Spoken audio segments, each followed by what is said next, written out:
بزرگ حضرت ابو الحسن رحمۃ اللہ علیہ فرماتے ہیں کہ میں نے اپنے شیخ کو، اپنے پیر و مرشد کو خواب میں دیکھا۔ خواب میں جب دیکھا تو فرماتے ہیں کہ ان کے یہ ہاتھ کی انگلیاں سونے کی طرح چمک رہی تھیں، ہاتھ کی انگلیاں سونے کی طرح چمک رہی تھی، ان سے روشنیاں نکل رہی تھی۔ کہتے ہیں کہ میں نے ان سے پوچھا کہ یا حضرت یہ آپ کے ہاتھ پر کیا ہے؟ آپ کا ہاتھ روشن ہے، آپ کا ہاتھ سونے کی طرح چمک رہا ہے، اس کی کیا وجہ ہے؟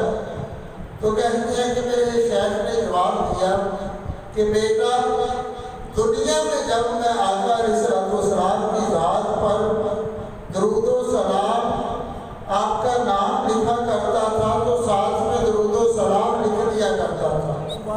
یہ وہ دنیا میں آپ کے نام کے ساتھ درود و سلام لکھنے کی برکت ہے کہ رب کائنات نے میرے اس ہاتھ کو خوبصورتی عطا فرما دی ہے۔ تو سوچیں کہ درود و سلام لکھنے کی برکت سے جس کا ہاتھ سونے کی طرح چمک رہا ہوگا تو کیا اس کی قبر نہ چمکی ہوگی؟